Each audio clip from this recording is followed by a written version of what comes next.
Olá, alunos da Ambra. Vamos continuar estudando a responsabilidade. Agora vamos começar a ver um tipo específico, a chamada responsabilidade por sucessão. A gente não vai ver toda ela nessa gravação, nós vamos ter várias gravações para tratar sobre esse assunto, tá bom?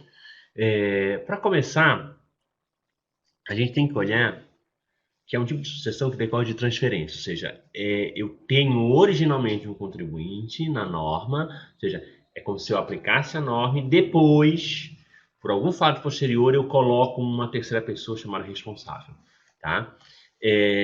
O artigo 129 trata o seguinte: o disposto nesta seção, da responsabilidade por sucessão, aplica-se por igual aos créditos tributários definitivamente constituídos e em curso de constituição a data dos atos nela referidos e aos constituídos posteriormente aos mesmos atos, desde que relativos a obrigações tributárias surgidas até a referida data. A ideia aqui é muito simples. A responsabilidade ela decorre, compreende tanto os tributos, os créditos constituídos no momento em que o fato que implicou na responsabilidade ocorreu. Então, se foi, por exemplo, a morte de alguém, tudo que foi constituído até a morte dessa pessoa vai ser repassado. Assim como aqueles créditos que começaram a ser constituídos, imagine, por exemplo, que o falecido estava com um processo de lançamento tributário, ele estava se constituindo crédito, eles também vão ser sucedidos. E o que vem depois, obviamente, também vai ser do responsável. É até curioso essa redundância, porque, ora, no momento que vocês vão notar aqui, nos exemplos que nós temos, no momento em que a pessoa assume a responsabilidade, o que vai dali, nesses casos aqui que nós temos, o que dali em diante surgir é dela, não é mais do antigo. A gente vai entender melhor isso. Por enquanto, pense no seguinte: tudo que já foi constituído, está em processo de constituição, vai ser responsabilizado. O 130 fala o seguinte: os créditos tributários relativos a impostos cujo fato gerador seja propriedade, domínio útil, a posse ou a posse de bens imóveis, e bem assim os relativos a taxas pela prestação de serviços referentes a tais bens ou a contribuições de melhoria, subrogam-se na pessoa dos respectivos adquirentes, salvo quando conste do título a prova de sua quitação. Parágrafo único. No caso de arrematação em asta pública, a subrogação ocorre sobre o respectivo preço. A ideia aqui, a gente está falando de propriedade, domínio útil, posse de bens imóveis, ou seja, basicamente questões imobiliárias. A ideia aqui é o seguinte: quando eu adquiro um bem imóvel, eu assumo tudo. É a chamada subrogação. Ou seja, subrogação é quando eu entro no lugar de uma outra pessoa e assumo todos os bens e direitos dessa pessoa.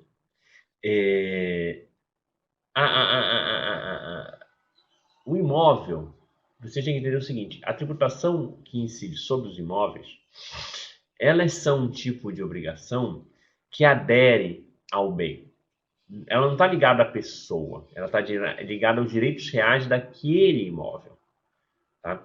Por isso, a gente deve entender o seguinte: a pessoa que compra o imóvel se torna responsável porque todos os bens, todas as obrigações daquele imóvel estão ligados ao imóvel. É aquela chamada obrigação propter rem.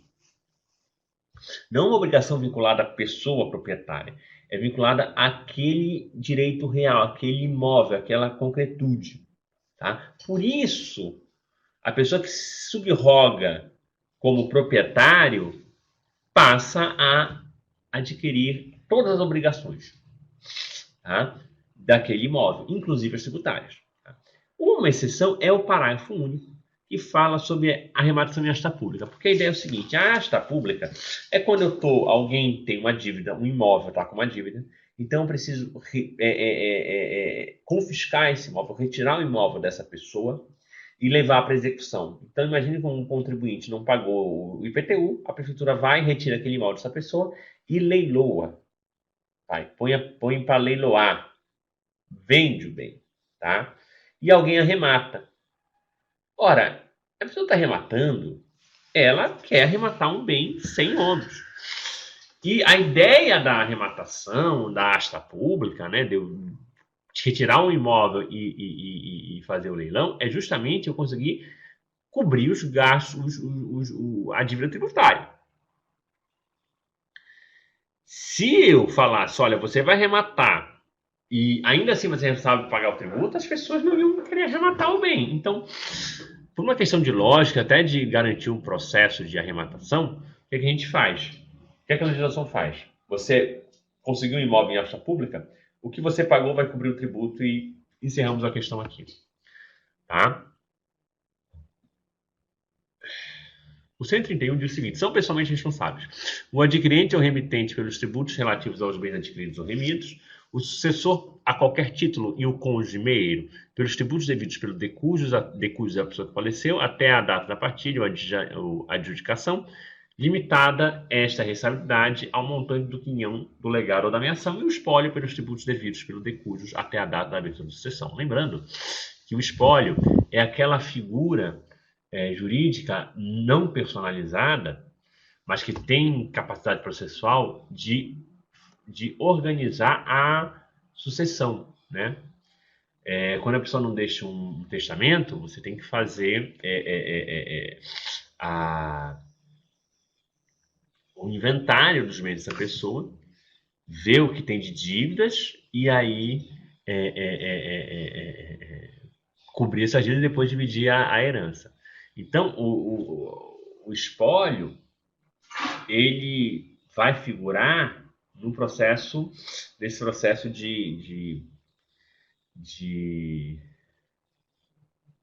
da herança, né?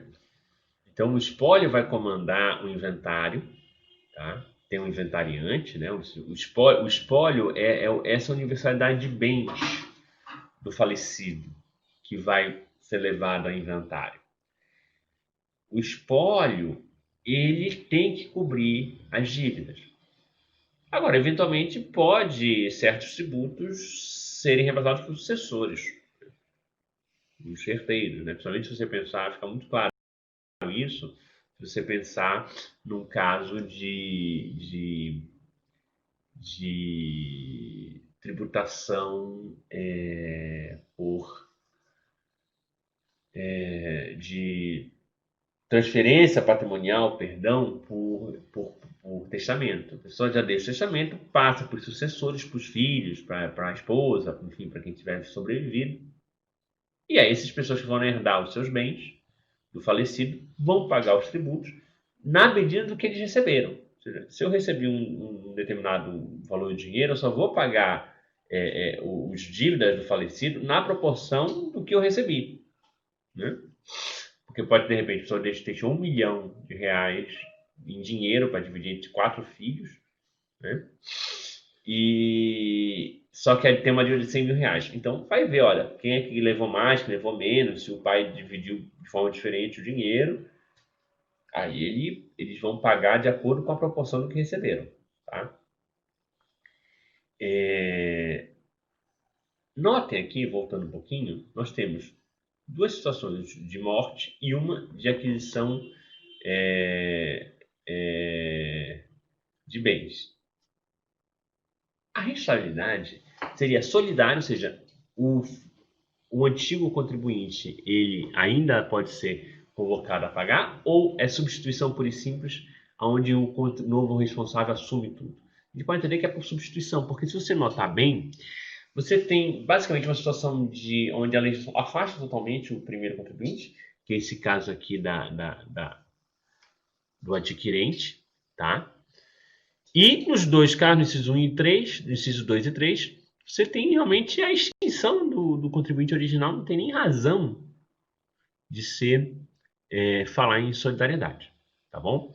Obviamente, principalmente se você pensar em termos de sucessão, no momento em que a pessoa morre, os bens passam para os herdeiros, eles vão assumir todos os tributos que já existiam, que estavam em processo de formação, e o que vier a se formar futuramente não é uma questão de responsabilidade, é uma questão de contribuinte, ou seja, eles passam a ser os contribuintes. Pensa no imóvel, isso ficou muito claro. Eu passo a ser responsável pelos imóveis que essa pessoa geriu, né? Os tributos derivados do imóvel que eu herdei.